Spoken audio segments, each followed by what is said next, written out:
3 நாட்களாக தொடரும் மழை காரணமாக மும்பை மாநகரம் தண்ணீரில் தத்தளித்துக் கொண்டிருக்கிறது. பெரும்பாலான சாலைகள் வெள்ளக்காடாக காட்சியளிப்பதால் இயல்பு வாழ்க்கை கடுமையாக பாதிக்கப்பட்டுள்ளது. மராட்டிய தலைநகர் மும்பையில் கடந்த 3 நாட்களாக கனமழை வெளுத்து வாங்கி வருகிறது. இதனால் காணும் இடமெல்லாம் வெள்ளக்காடாக காட்சியளிக்கிறது. பந்த்ராகர் பகுதியில் குளம் போல தேங்கிய மழை நீரால் வாகனங்கள் மிதந்து செல்ல வேண்டிய நிலை ஏற்பட்டது.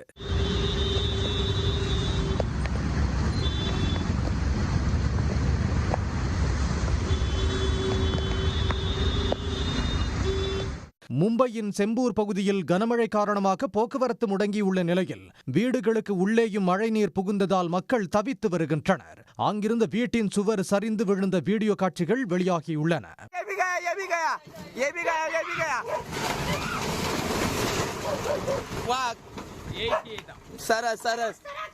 வசை விரார் பகுதியில் இடைவிடாத கனமழை தொடர்வதால் மக்களின் இயல்பு வாழ்க்கை முற்றிலுமாக பாதிக்கப்பட்டுள்ளது.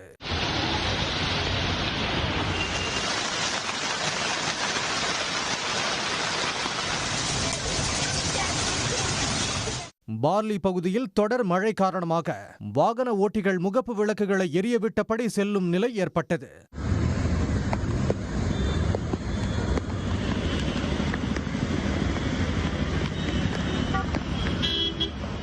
அந்தேரி பகுதியில் சுரங்கப்பாதையில் தண்ணீர் நிரம்பியதால் போக்குவரத்து பாதிக்கப்பட்டது. இதற்கிடையே மும்பையின் மதுங்கா பகுதியில் தனியார் பள்ளி பேருந்து மழை வெள்ளத்தில் சிக்கிய நிலையில் அதிலிருந்த குழந்தைகளை போலீசார் பாதுகாப்பாக மீட்ட காட்சிகள் வெளியாகியுள்ளன.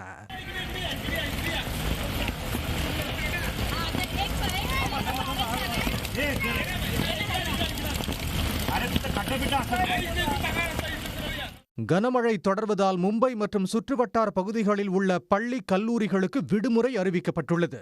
பாதிப்புகள் அதிகரித்துள்ளதால் மீட்பு நடவடிக்கைகளை தீவிரப்படுத்த வேண்டும் என பொதுமக்கள் கோரிக்கை விடுத்துள்ளனர்.